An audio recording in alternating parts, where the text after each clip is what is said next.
Welcome to the Waking Up Podcast. This is Sam Harris. Okay, well, before I bring you today's guest, a couple of updates. The podcast now has about 400,000 listeners per episode. That's at the minimum that will listen to an episode in the first few days or first week or so, which is amazing. To give you a sense of how that compares to books, that's many years of sales.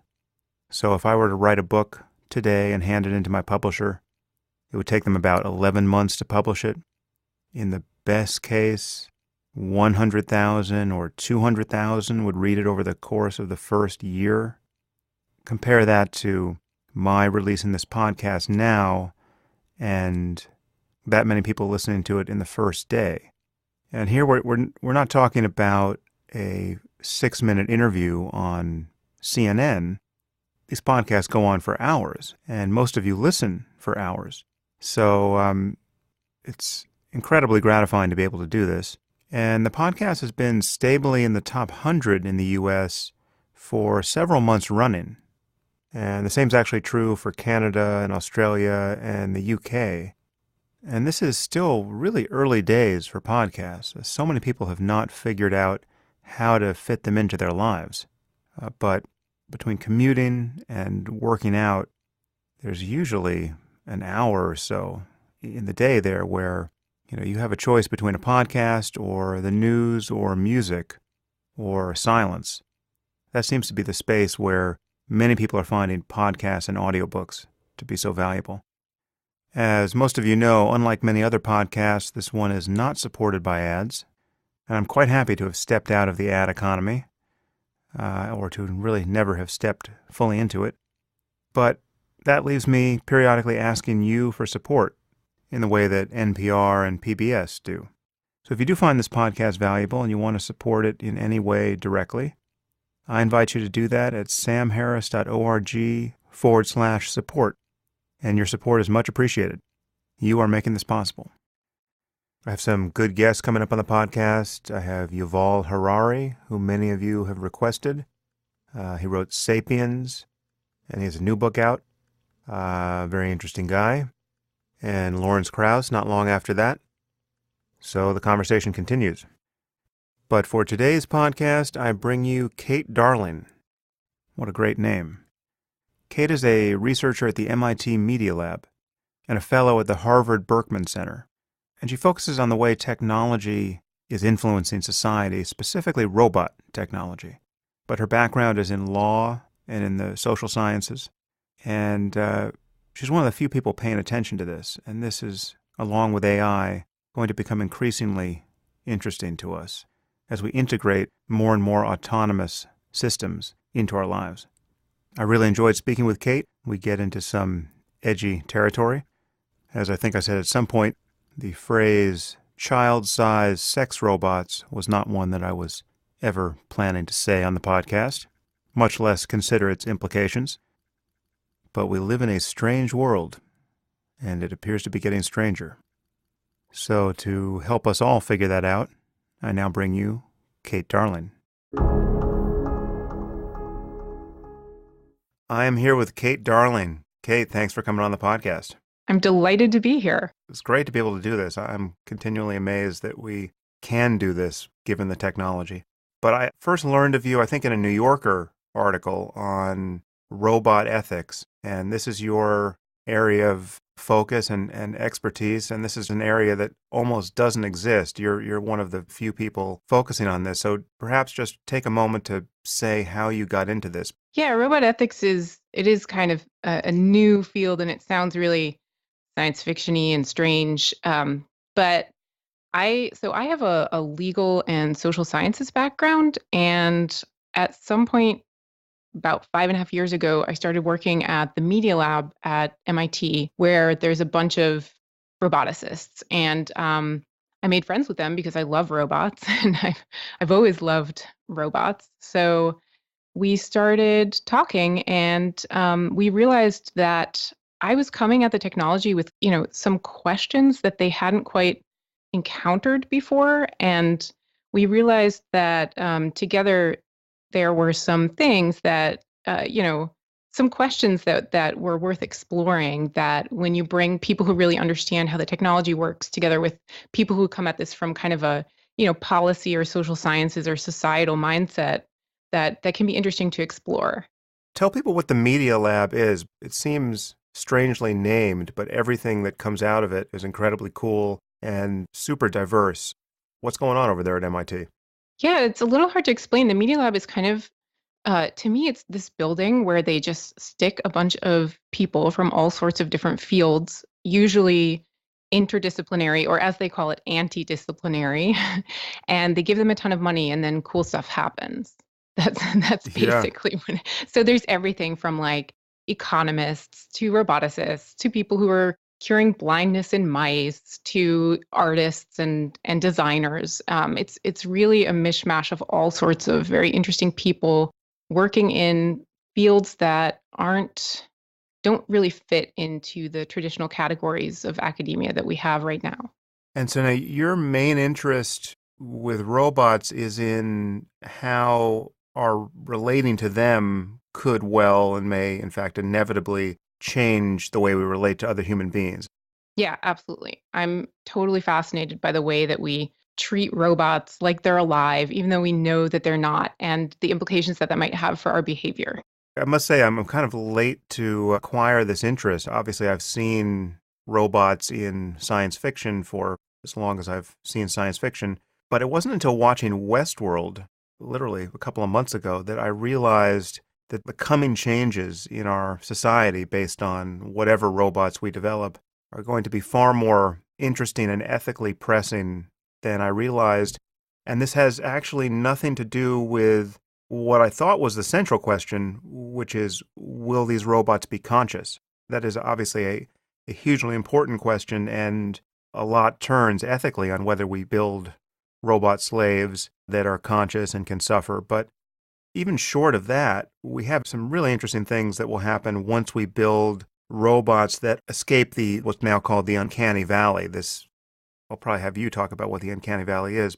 And I think even based on some of your work, you don't even have to get all the way out of the uncanny valley or even into it for there to be some ethical issues around how we treat robots, which we have no reason to believe are conscious. In fact, we have every reason to believe that they're not conscious. So perhaps before we get to the edgy considerations of Westworld, maybe you can say a little bit about the fact that your work shows that people have their ethics pushed around even by relating to robots that are just these bubbly cartoon characters that nobody thinks are alive or conscious in any sense. Yeah, we are so good at anthropomorphizing things, and it's not restricted to robots. I mean, we've always had kind of a tendency to name our cars and, become emotionally attached to our stuffed animals and kind of imagine that they're these social beings rather than just objects. But robots are super interesting because they combine physicality and movement in a way that we will automatically project intent onto. So I think that it's just it's so interesting to see people treat even the simplest robots like they're alive and like they have agency, even if it's totally clear to them that it's just a machine that they're looking at. So, long before you get to any sort of complex humanoid Westworld type robot, people are naming their Roombas. People feel bad for the Roomba when it gets stuck somewhere just because it's kind of moving around on its own in a way that we project onto. And I think it goes further than just being primed by science fiction and pop culture to want to personify robots. Like obviously, we've all seen a lot of sci-fi and Star Wars, and we probably have this inclination to name robots and personify them because of that. But I think that there's also this biological piece to it that's even more that's even deeper and really fascinating to me. So one of the things that we've noticed is that people will have empathy for robots, or at least some of our work indicates that people will empathize with robots and be really uncomfortable when they're asked to destroy a robot or do something, mean to it, which is fascinating. Does this pose any ethical concern? Because obviously it's kind of an artificial situation to hand people a robot that is cute and then tell them to mistreat it. But there are robots being used in, I think there isn't it like a baby seal robot that you're giving people with Alzheimer's or autism. Is contact with these surrogates for affection, does that pose any ethical concerns, or is that just if it works on any level, it's intrinsically good in your view? I think it depends. I think there is something unethical about it, but probably not in the way that most people intuitively think. So I think, intuitively it's a little bit creepy when you first hear that, oh, we're kind of we're using these baby seal robots with dementia patients and we're giving them the sense of nurturing this thing that isn't alive. That seems a little bit wrong to people at first blush. But I I honestly, so if you look at what these robots are intended to replace, which is animal therapy, it's interesting to see that they can have a similar effect, and no one complains about animal therapy for, dementia patients. Right. It's something that we often can't use because of hygienic or safety or other reasons, but we can use robots because people will consistently treat them sort of like animals and not like devices. And I also think that, for the ethics there, it's important to look at some of the alternatives that we're using. So with the baby seal, if we can use that as an alternative to medication for calming distressed people, I'm really not so sure that that's really an unethical use of robots. I actually think it's kind of awesome. Yeah.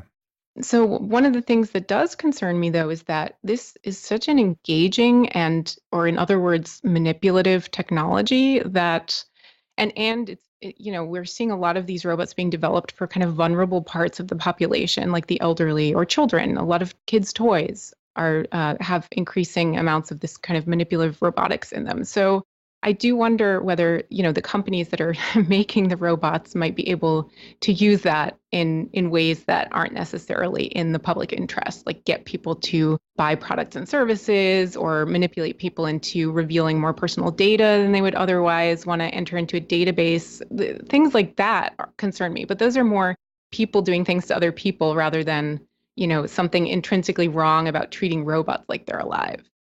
So, has there been anything like that? Have any companies with toy robots or elder care robots done anything that seems to push the bounds of propriety there in terms of introducing messaging that you wouldn't want in that kind of situation? Yeah, I don't know any examples of like people trying to manipulate the elderly as of now, but I mean, we do have examples from, the porn industry and having very manipulative chatbots that try and get you to sign up for services. So, and this was happening decades ago, right? So we do have a history of companies trying to use technology in advertising or say, the in-app purchases that we see on iPads where there have been consumer protection cases where, kids were buying a bunch of things and now, companies have had to implement all of these safeties so that it requires, parental override in order to purchase stuff. Like there's a history of, we know that companies,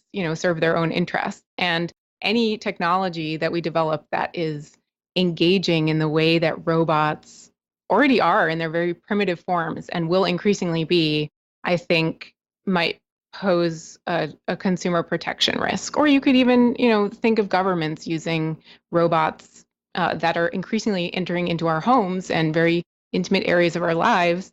Governments using robots to, collect more data about people and essentially spy on them. So, there's this basic fact where any system that seems to behave autonomously doesn't have to be humanoid, doesn't even have to have a lifelike shape. It doesn't have to draw on biology at all. As you said, it could be something like a Roomba. If it's sufficiently autonomous, it begins to kindle our sense that we are in relationship to another, which we can find cute or menacing or whatever we feel about it. It pushes our intuitions in the direction of this thing is a being in its own right. I believe you have a story about how a landmine diffusing robot that was insectile, like spider-like, could no longer be used, or at least one person in the military overseeing this project felt you could no longer use it because it was getting its legs blown off. And this was thought to be disturbing, even though, again, we're talking about a robot that isn't even close to being the sort of thing that you would think people would attribute consciousness to. Yeah. And then, of course, with design, you can really start influencing that, right? So whether people think it's cute or menacing, or whether people treat it as a social actor, because there's this whole spectrum of, you have a simple robot like the Roomba, and then you have a social robot that's specifically designed to mimic all of these cues that you subconsciously associate with states of mind. So we're seeing increasingly robots being developed that specifically try and get you to treat it like a living thing, like the baby seal. Are there more robots in our society than most of us realize? What is here now, and what do you know about that's immediately on the horizon? Well, I think what's sort of happening right now is we've had robots for a long time, but robots have been mostly kind of in factories and manufacturing lines and assembly lines and kind of behind the scenes. And now we're gradually seeing robots creep into all of these new areas. So the military or hospitals, we have these surgical robots, or transportation systems, autonomous vehicles. And we have these new household assistants. A lot of people now have Alexa or Google Home or other systems in their homes. And so I think we're just seeing an increase of robots coming into areas of our lives where we're actually going to be interacting with them in all sorts of different fields and areas. So what's the boundary between, or is there a boundary between these different classes of robots? Yeah, I don't think there's any, clear line to distinguish these robots. Also, in terms of, the effect that they have on people, you see, depending on how a factory robot is designed, people will, become emotionally attached to that as well. That's happened. And we also, I mean, by the way, we don't even have a universal definition of what a robot is. Some of the robots I picture, like the robots I was picturing on an assembly line, are either fixed in place, and we're just talking about arms that are constantly moving and picking things up, or they're kind of moving on tracks, but they're not roving around in 360 degrees of freedom. I trust there are other robots that do that in industry as well. Yeah. But so one question is, is the inside of a dishwasher, is that a robot? Like, is that movement autonomous enough? It's basically what the factory robots are doing, but we call those robots. We don't call the dishwasher robot. There's just this continuum of machines with greater and greater independence from human control and greater complexity of their routines, and there's no clear stopping point.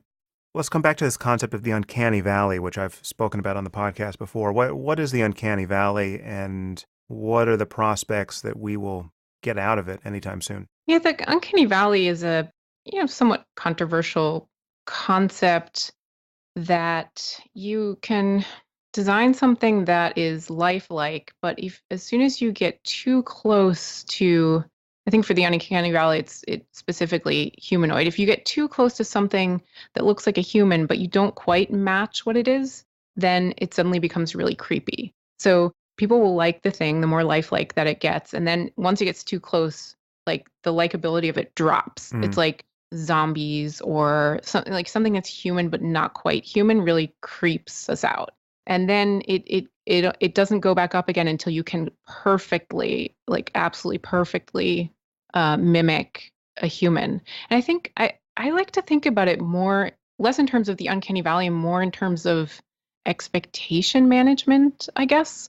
So I think that if we see something that looks human, we expect it to act like a human. And if it's not quite up to that standard, I think it disappoints what we were expecting from it. And that's why we don't like it. And that's a principle that I see in robot design a lot. So a lot of the really, I think, compelling social robots that we develop nowadays are not designed to look like something that you're intimately familiar with.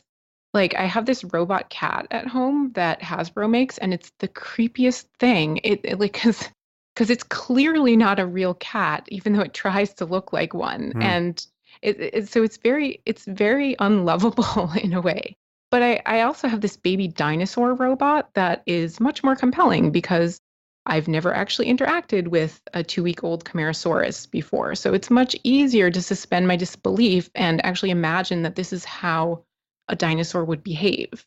Right. So yeah, it's interesting to see how, the whole Westworld concept, before we could even get there, we would really need to have robots that are so similar to humans that we wouldn't really be able to tell the difference. What is the state of the art in terms of humanoid robots at this point. I mean, I've never actually been in the presence of any advanced robot technology that's attempting to be humanoid.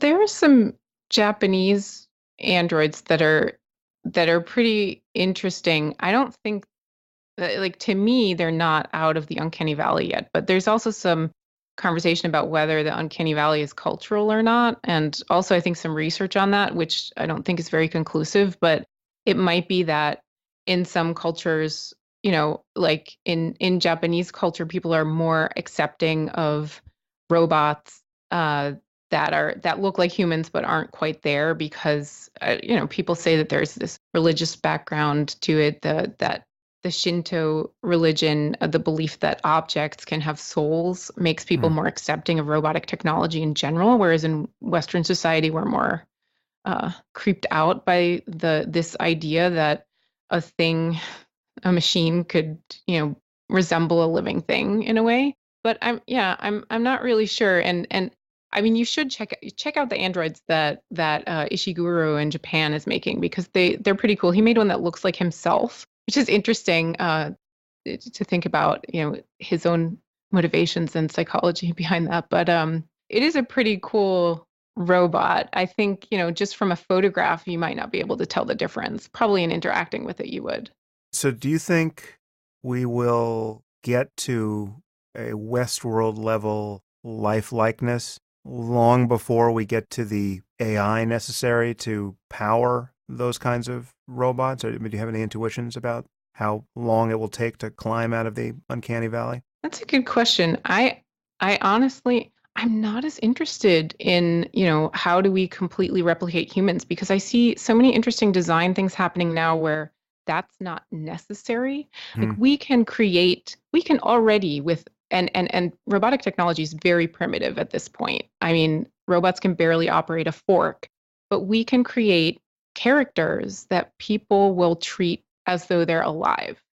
And while it's not quite Westworld level, if we move away from this idea that we have to create humanoid robots and we create, a blob or, we have a century of animation expertise to draw on in creating these compelling characters that people can relate to and that move in a really expressive way.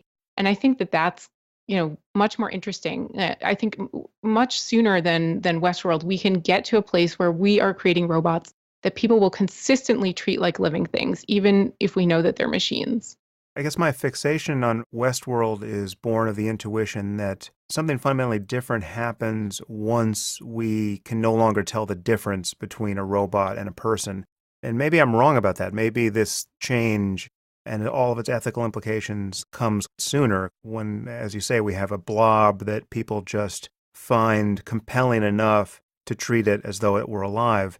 It just seems to me that Westworld is predicated on the expectation that people will want to use robots in ways that would truly be unethical if these robots were sentient.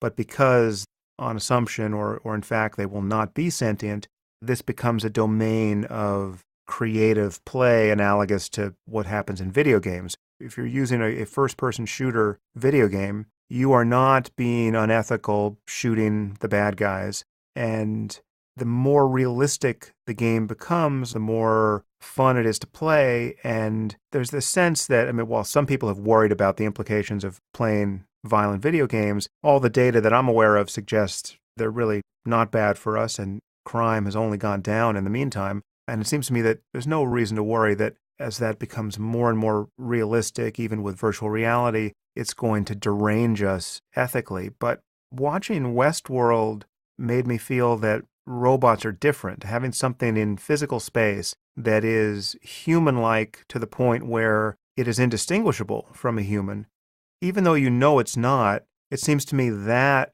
will begin to compromise our ethics if we mistreat these artifacts. We'll not only feel differently about ourselves and about other people who mistreat them, we will be right to feel differently because we will actually be changing ourselves.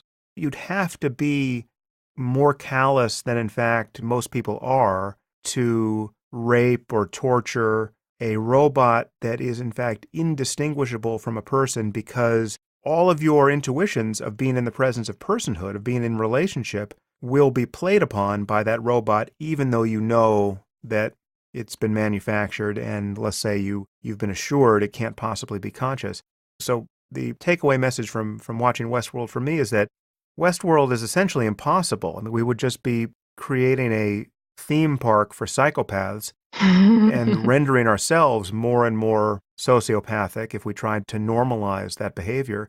And I think what you're suggesting is that long before we ever get to something like Westworld, we will have, and may even have now, robots that if you were to mistreat them callously, you would in fact be callous, and you'd have to be callous in order to do that, and you're not going to feel good about doing it if you're a normal person, and people won't feel good watching you do it if they're normal. Is that what you're saying?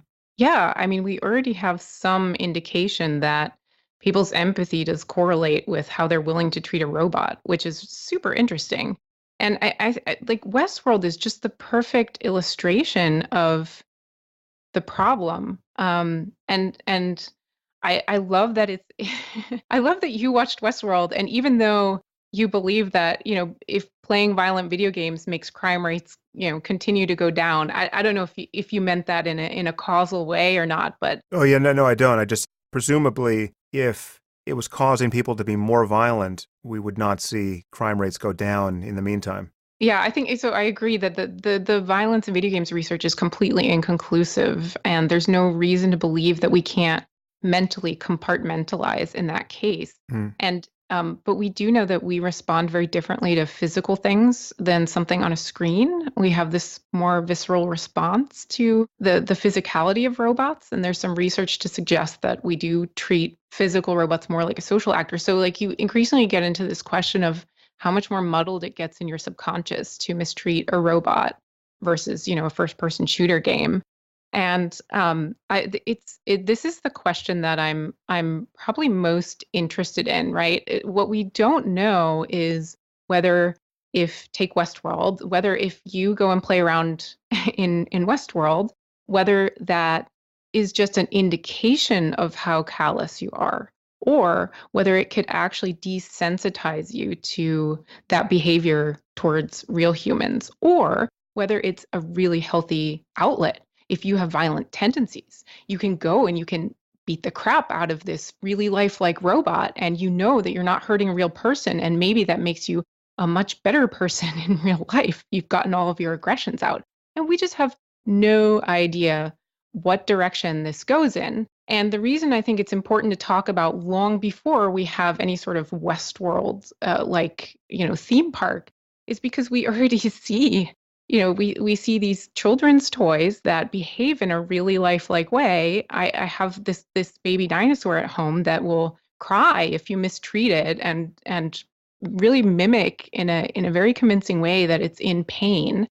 And you have to wonder, whether there's reasons to prevent your kids from beating up the robot, that reasons that go beyond just, obviously you want to teach your kids to not destroy things that are expensive. And we don't know. And it gets particularly, so one of the things that I think we could see in the near future and have literally no idea what to do with is child-sized sex robots. What do we do with that? That's an arresting phrase that isn't often spoken on this podcast or any other.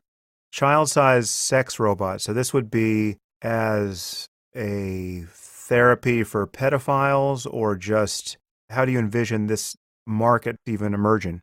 Well, I mean, we already have. There was, I think in 2013, Canadian authorities seized a child-sized sex doll at the border that a Canadian had ordered from Japan. And so, once we have robots on the market that people can buy, the question is, should those be legal or not? And if you look at, there's some analogy here to virtual child pornography, which is, pornography made completely virtually with no real children involved. And countries have come down on very different sides of whether this should be legal or not. In the United States, it's legal. The Supreme Court has said First Amendment, there's no actual harm here, that has to be legal. Other countries have said no fucking way. Like, we can't allow this. It's disgusting. And I think nobody has any idea whether allowing it would actually help help protect real children because it would provide an outlet for people, or whether it would encourage and normalize and propagate the behavior. And once you have robots, which again bring this to a new level because of this visceral physicality that they have, and we will have this, right? I mean, I see no reason why this wouldn't happen in the next decade, and we don't know what to do with it. So that's why I think research in these areas, or just generally in the areas of how these lifelike robots can shift and change our behaviors in positive and negative ways, is so important right now. It's a fascinating question. I think now I'm about to express an opinion on virtual child pornography. This is a topic I have not thought much about, but I'm going to recklessly say that I think this is pretty clear what the right stance is here, and it is what you just described as being the U.S. one. The obvious problem with child pornography is that a child was harmed in the creation of it and is harmed by the thing being out in the world thereafter. But this just is like a classic slippery slope situation. If you are going to outlaw virtual, which is to say completely fictional child pornography, then you have to outlaw somebody drawing something that is sufficiently lifelike. Where does that sort of thing stop if artwork can become the equivalent of having actually victimized a child and recorded it on film? I just don't see what the stopping point is if you're going to debate that question. Yeah, I mean, I'm inclined to agree with you. But then when you bring robots into it, so coming back to Westworld, if the question is, does it make people more callous or make them kind of used to a certain behavior if they go in and, they rape these female robots? If that makes them more likely to go out and then, get a taste for raping real women, obviously that's not good. And that's also something that we could imagine happening, although we have no evidence for it. So, and I realize that this is a slightly bad comparison because we know so little about the psychology of pedophilia. But is it possible that using a robot could whet people's appetites or get them used to it or get them wanting more? We don't know. You could imagine it going both ways, and then you would just have to sort of count the bodies to see where the balance should swing if you're just worried about the numbers of people who get victimized as a result. I mean, so what else are you worried about?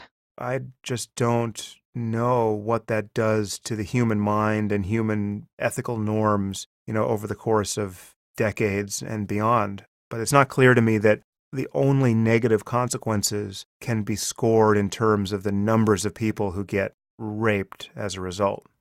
Yeah, I would agree with you. It just seems like a giant roll of the dice psychologically.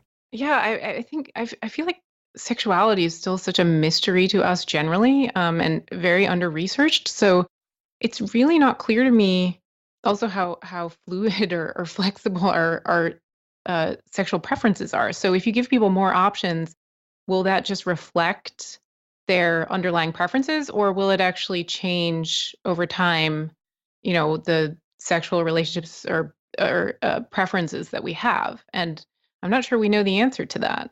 You could imagine it getting really weird, I mean, or weirder than we've just described, because obviously something like bestiality is, I gotta think, the fringe of the fringe of the fringe sexually, and such a Have you been on the internet, Sam? I haven't been in that quadrant that would alert me to the fact that my neighbors are having sex with their pets, but people are going to be raping aliens or being raped by them.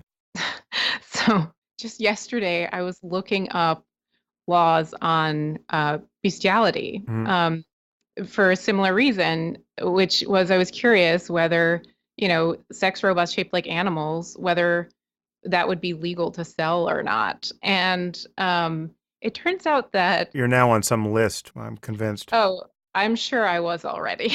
Like, I already have some FBI file, I'm sure. But yeah, it is interesting Googling for that type of stuff. But it turns out that bestiality is legal in a lot of countries, but distributing pornography of it is not, which surprised me. I had no idea. Yeah, I would say that's a stark sign of confusion, but Yes. Yeah, but I mean, we already do have some weird sex toys out there. Like there are Twilight dildos that you can put in the freezer so that you can pretend to be having sex with a vampire. Or I think Fleshlight, the Fleshlight thing, which is this sex toy, like vagina. It looks like a big flashlight. The first time I went on Joe Rogan's podcast when he was not nearly as big a podcaster as he is now, and his sponsor, his I think only notable sponsor at that point, was the Fleshlight. And being as square as I am and worried about the mismatch between his sponsorship needs at that point and my budding career as a public intellectual, I said, listen, Joe, I'm happy to do your podcast, but there's no way I'm coming on there 30 seconds after you just shill for the Fleshlight. That's kind of funny. Was that like, were you so, like, I don't know at what point you got into topics that I'm sure get you a lot of hate mail from all sorts of people.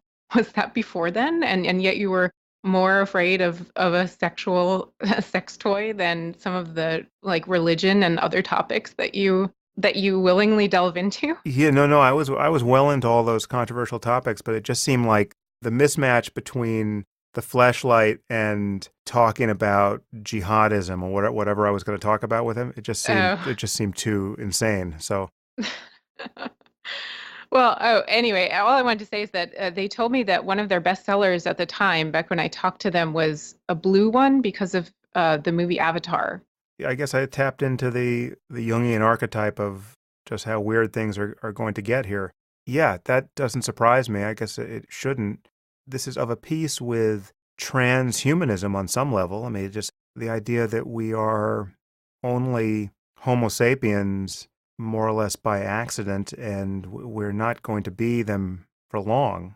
We are building a different future for ourselves, both by interacting with technology to the degree that we do, and ultimately, when genetic engineering becomes commonplace, we will be free to not merely tattoo ourselves, but actually refine our biology all the way down to the studs. And, I guess that's not, on some level, playing with the boundary of humanness and what is, what humans feel like interacting with sexually and otherwise. There's no way to avoid that. That's just what we're going to do. We're doing it already. Yeah, I think that's true. And it actually, yeah, it strikes me that, long before we get to Westworld level robots, we might have seen a level of human enhancement that kind of changes the whole conversation about what being human really is, and maybe even changes our thinking on it, so that once we do reach the point where we have robots that are basically just like us, we might be thinking about it in a different way already. The other piece here, which we're not talking about much, although I've talked about it a lot on my podcast, is the AI piece that you really would need to feel that you're in the presence of something just like you or better.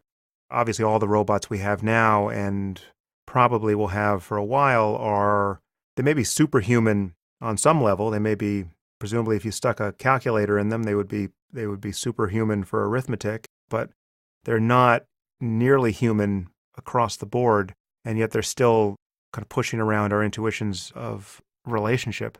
Let's talk for a moment about the application that I think most people think of when they're worried about the ethics of using robots, and that would be everything related to the military, whether you're talking about autonomous drones or robots that could take the place of soldiers on the ground, those Boston Dynamics kind of pack animal robots we've seen that are frankly fairly scary once they start moving fast. What's going on there, and how much do you think about military applications of robot technology? Yeah, I actually have a lot of friends who do much more work on specifically military robotics and the ethics of that. But I basically, so I mean, there's kind of a tension there where, any new technological development has the potential to save lives, but also take lives in new ways. And there's a lot of discussion currently around autonomous weapon systems. So the idea that a robot or a machine could make a determination and kill someone without a direct command being issued, or just the development of technology that is capable of of doing that, that people have been calling for this to be banned. There's conversations at the UN ongoing about this, and it is, one side says, look, if we have robots that can make very targeted decisions about who to take out, then we might actually save a lot of lives that way. And on the other hand, people are saying you can't you can't do that because it removes a responsibility for harm that does occur in a way that is unethical and, you know, possibly even illegal. I believe that for war crimes, for example, you need to show intent. And if it's a machine that commits a war crime, Hmm. it's much harder to show intent for that type of thing. So generally, and it's not just in the military. If you look at the police getting increasingly technologically advanced, there is some concern about gradually removing people from having to pull a trigger themselves and what that does to our decision making as, law enforcement or in the military. Well, that last question, what it does to our decision making, strikes me as highly relevant. There's a tension here. Like, just imagine robots being much better soldiers than humans at a certain point. I think that will almost certainly happen, maybe not in our lifetime, but at some point when AI is sufficient, then you can imagine that, yeah, you're talking about a robot sniper or a robot entry level soldier who just will not shoot the hostage ever, right? He's not under the same kind of time pressure because he or she or it is not worried about getting shot himself. Presumably will be much more accurate than a human shooter shooting under stress. So it's easy to see how you will save innocent life with robot soldiers. But on the other side, talking about human decision making now, there's the obvious concern that when we're not putting our sons and daughters or ourselves in harm's way to fight a war, we will be much more likely to fight wars and therefore much more likely to fight unnecessary wars and get lots of people killed just because we have a robot army that can now do it, and we can stay here and keep shopping and keep having sex with our blue alien robots and our robot kids as we plunge into the deviance at the end of the world. You seem to have flagged a concern more at the midpoint of these two issues, which is the chain of command intentionally being relevant. And I guess this is far beyond what happens in the military or law enforcement. There's just this question of who is responsible really for a robot that misbehaves. If your robot gets someone killed, where do we locate the responsibility for that? If that becomes actually impossible to specify, is that a problem?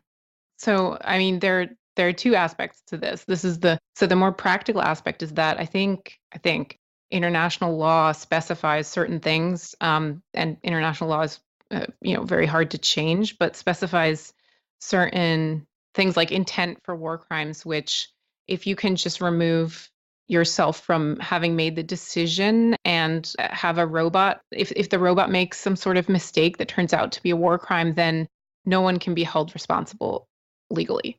So that's a problem that people are worried about. But then there's the more general ethical issue of how do you assign responsibility for harm if the chain of causality becomes so complex with these machines? And is it the programmer's fault? Is it, the person who manufactured a certain part that malfunctioned? Was it the person who decided to use the robot in a certain way? And as machines are more and more able to kind of make decisions on their own, and it becomes less clear how they came to the decision that they made, it gets more difficult, I think, to really, assign blame to someone in a way that not just in terms of, needing to punish someone out of anger, but assigning liability for harm, even in like a financial sense, or in a, someone needs to internalize the risk for some of these actions.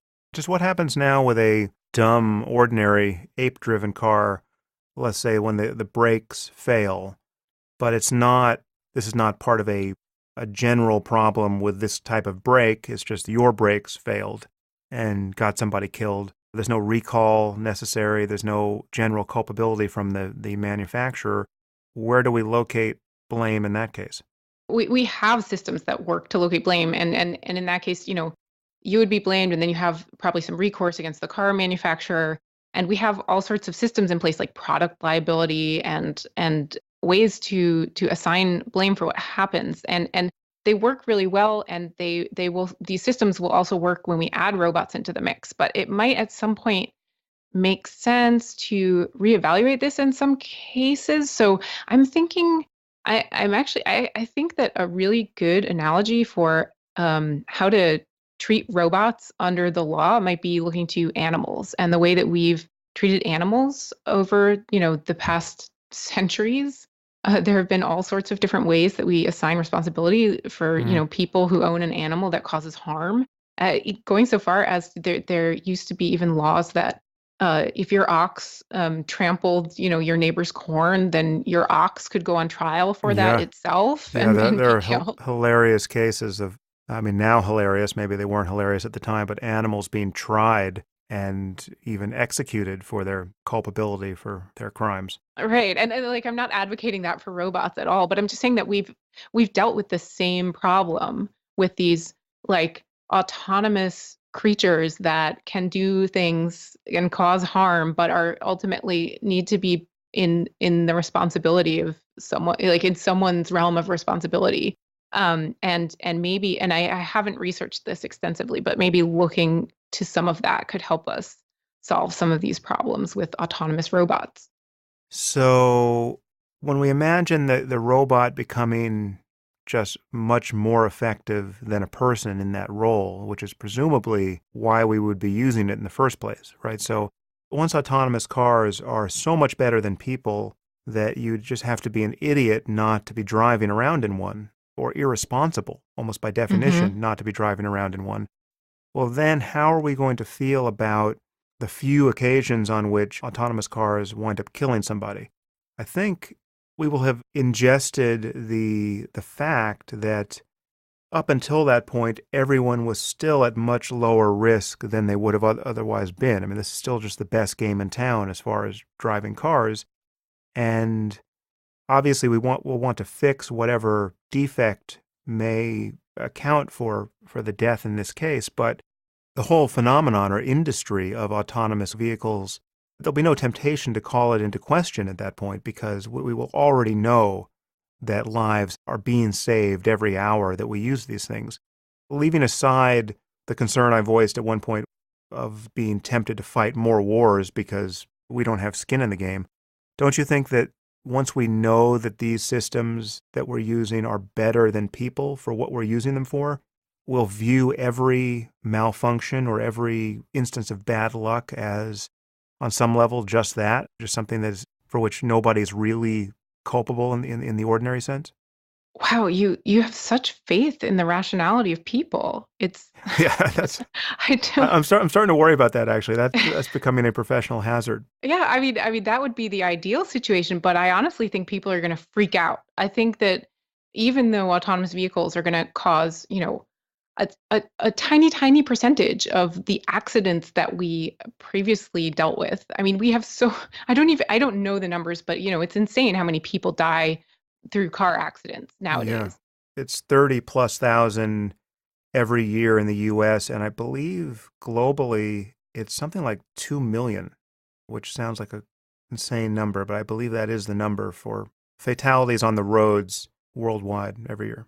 Yeah, I mean that's crazy, right? And yet we drive around and that's normal and we take that into account.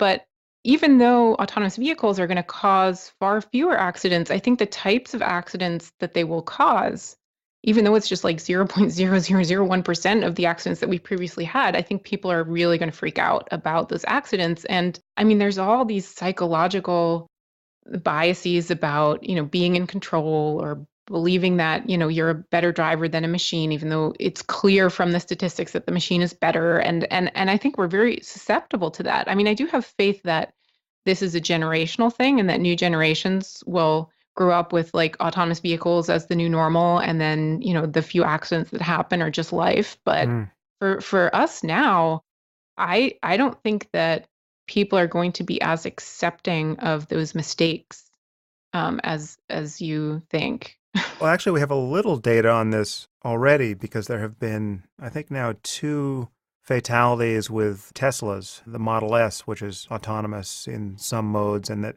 has been used, it seems, inappropriately by at least one driver, and he got himself killed. And there was another death. I forget how that was explained. But prior to that, my concern was, yeah, exactly along the lines you just sketched, that the first time someone dies in a Model S on autopilot or in any other autonomous car, I pictured it being front page news in every paper on Earth, and that the backlash would be so strong that it would just set the whole industry back a decade. And to the contrary, I mean, what has seems to have happened, Tesla itself didn't even blink. It hasn't even set Tesla back in its autonomous driving program, and everyone is just kind of racing as fast as they can to get into this end zone where they have full autonomy that is safer than a human driver.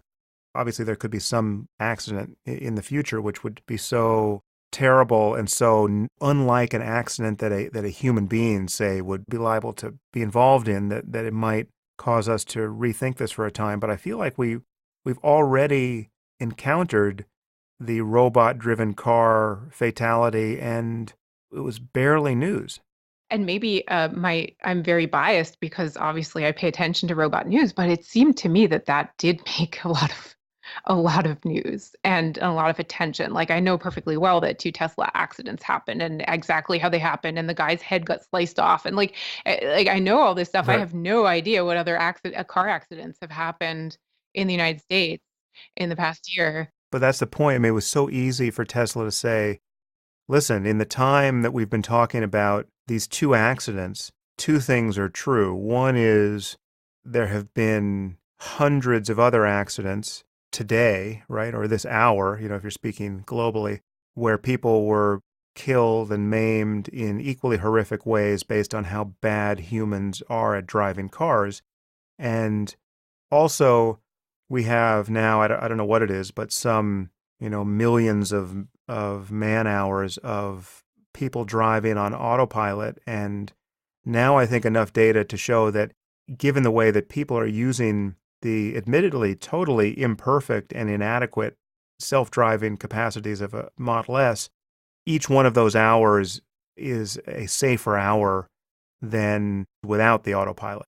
Here's the caveat. You can still use this incorrectly and get yourself and other people killed. But even this really glitchy autonomy as it is now seems to be saving lives. I feel like that if it was going to have a huge effect, it would have had it on the company that was culpable for it, Tesla. And it seems to me that not only has it not had an effect, it didn't even slow their use of the technology. I mean, they didn't say, okay, we were wrong to roll this out. This was premature. We're going to go back to the drawing board, and we'll get back to you in a few years when we think we've worked out the kinks. No, they just pushed out their next version more or less on schedule, as far as I can tell. Yeah, no, I think you're right. And I don't think that this is going to slow the rollout of autonomous vehicles at all. Like, we are headed in that direction. That is happening. And I think for the most part, people do understand that it's generally safer. But I still think that psychologically people are there's going to be way more attention around these accidents. And the reason it didn't affect Tesla, I mean, that does surprise me a little bit. Like, I would like to know some stats on whether people, like in the wake of the accident, might have disabled their autonomous driving systems for a while, or whether right now the market for these cars is people who are so excited about this new technology or better informed that it doesn't have any impact on their current market, but it might have an impact on a more broad rollout of autonomous vehicles. But again, I don't think it's going to stop autonomous vehicles from getting rolled out in a very, very rapid way, and becoming part of our lives.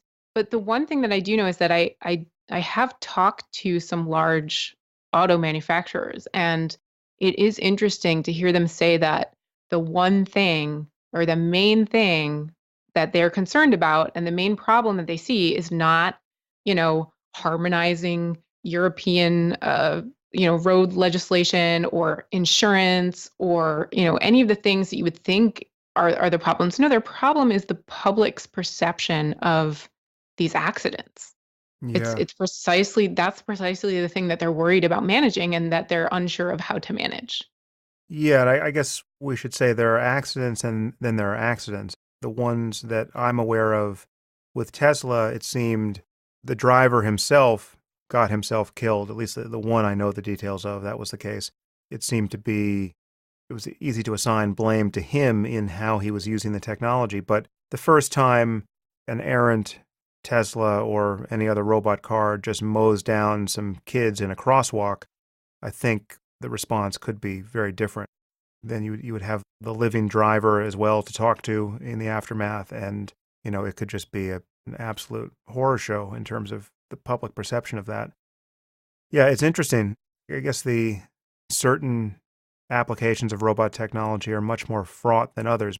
As much as the safety concerns of a imperfect technology are very interesting to us, it's just as obvious that eventually something like autonomous cars will be better than people, and there will be no argument against using them and using them in every situation that we can. But that what we were talking about earlier with sex with robots or even war with robots, there's other concerns where you just get the sense that people will be changed by their interaction with these machines and their sense of what they should be doing with their lives and what societies should be doing could change as a result. Yeah, absolutely. And I think there are a lot of unknowns there, which is, sometimes people are like, well, what's different about robots than other technologies that we've seen in the past? Like we've seen a lot of new technologies come and it's the same old, same old. It's the same questions. But I do think that the way that we viscerally psychologically respond to robots puts them in a special category that raises some new questions that we have not actually explored previously, even though there are parallels to some things. But really and that's why I'm honestly still so fixated on physical robots, even though I know that currently it's very popular to talk about AI. And I'm just as, unqualified, I would say, as anyone else to talk about AI. Most of the people talking about it right now don't actually have a background in AI. And I mean, present company excluded, like you've done a lot of thinking on this. Feel And free to include me. That's more than true. This is just the absolute frontier of where technology and its pace of change is taking us. And the most interesting questions aren't necessarily the technological ones, which is to say, the most interesting questions about AI and robots may not be, in fact, I think, aren't the details of how they will be built. It's just the fact that if we continue to make progress of any sort at any pace, eventually they will be built. And eventually these dreams or nightmares will be realized, and we need people from every relevant background thinking about the implications. like you said, it's less about the technology itself as it is about what it is to be human, what society we want to create, what our rules for interacting with each other are. So I look at some of this and I really wish we had better structures in academia to accommodate some of the interdisciplinarity that is required to think through some of these questions. And I'm very fortunate to be at the Media Lab and at the Berkman Klein Center at Harvard, which are, I mean, those are two places that are incredibly focused on bringing together people from different disciplines. But I think academia has a problem right now that's not really encouraged or accommodated in a lot of areas, but it's what we need in figuring out this future. Can you give me a plausible dream scenario where things work out, where retrospectively we will all feel it's a good thing we built this technology? Now, speaking specifically of robots as advanced as they're going to get, and can you sketch a plausible nightmare scenario where we do this badly in hugely consequential ways, but we don't really have our wits about us early enough to stop doing it, and we're left to live with the results? Oh man, we could like take another 2 hours to sketch out these two worlds. So I guess the utopia would be that we really find ways to lean into the positive effects of these technologies because we are seeing robots being used in really awesome ways, right? We have robots making things much safer for people, even in areas where they're disrupting labor markets and taking jobs. They're often taking jobs that, humans shouldn't be doing, and that are unsafe for people to do in some cases. You have social robots that can help with education and health, and that we may be able to integrate into our lives as these awesome tools to engage us and help us with things. Um, Autonomous vehicles, much safer. There's so many ways, and I'm seeing a lot of them in which we can develop robots to actually be helpful and help progress and maybe even help with our general happiness. I'm certainly very excited about a lot of robots, and they do make me very happy. The dystopia is, like any new technology or tool that we integrate into our lives, it can be it can be misused or have unintentional effects that we don't anticipate. And one thing that strikes me is that a lot of the ways that robots, also AI systems, currently learn or currently display intelligent behavior is by learning off of large sets of data. And so there's certainly going to be a trend to collect more data, which can be a good or a bad thing. I mean, from a privacy perspective, it concerns me that so much of this technology relies on collecting personal data about us or the intimate details of our homes in order to perform their function in a way that is compelling to us. So I think that's definitely a kind of a dystopia, that we don't place enough emphasis on privacy and data security in constructing these systems.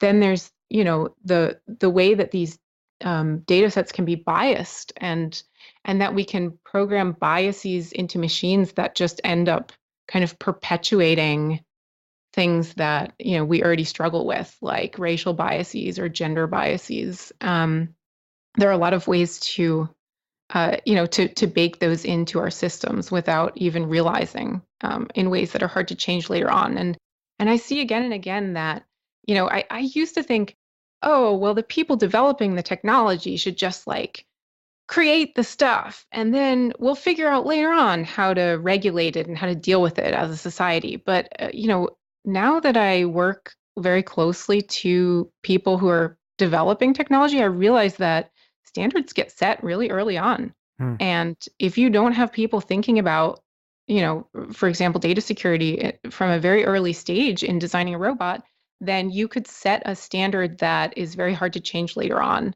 that may not be ideal. And for the most part, the people I work with they want to know about this stuff, but they're not trained to think of these things.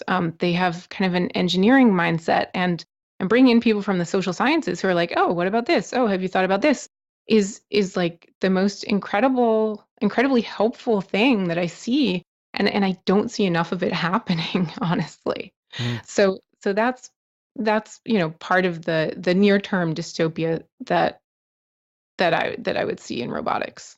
Yeah, well, it is fascinating that the privacy concern is not something that anyone really tends to think about when thinking about the issues we've been discussing. Just imagine a robot which is something you're interacting with physically, but it's a computer, obviously, and it could have access to all of your data and just, as you said, a functionally infinite amount of data online. This is something that now knows much more about you and people like you than any human being. And that could be an incredibly compelling experience, but it could also be one where, as we suggested early on, you could be manipulated by whatever agents or corporations have a hand in building you this thing in the first place. It's a very weird picture of bringing something into your life which inevitably you will feel in relationship to. I mean, again, once you bring AI into the picture, you may feel like you've brought the smartest, most perceptive human being you've ever met into your life. Yet you now paradoxically own it as a slave, right? It can do, boring work for you and yet knows everything about you and anticipates your needs better than you do and can remember your life and your own ideas better than you can in many cases, right? It's read all your emails, say. And yet this is the thing that receives updates from Google or whoever built it. Yeah. And stores all your data in the cloud in Yeah. a potentially not secure way. And, companies have every incentive to collect as much data as possible because that will make the robot function better. And you have every incentive to give the robot data so that it remembers your preferences and whatnot. But once that data is collected, there's a lot of other stuff that can be used for as well, and you can sell that data to others. And so it is a little bit concerning that I think the incentives here are really misaligned in a way that would require some intervention. Yeah. Well, when incentives are misaligned, you are guaranteed to get something weird that you don't want happening. I'm very happy that you're spending your time thinking about all this. It's a fun topic. Listen, thank you, Kate.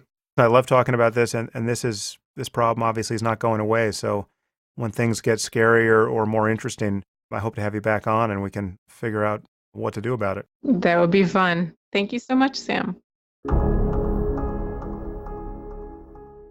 If you enjoyed this podcast, there are several ways you can support it. You can leave reviews on iTunes or Stitcher or wherever you happen to listen to it. You can share it on social media with your friends.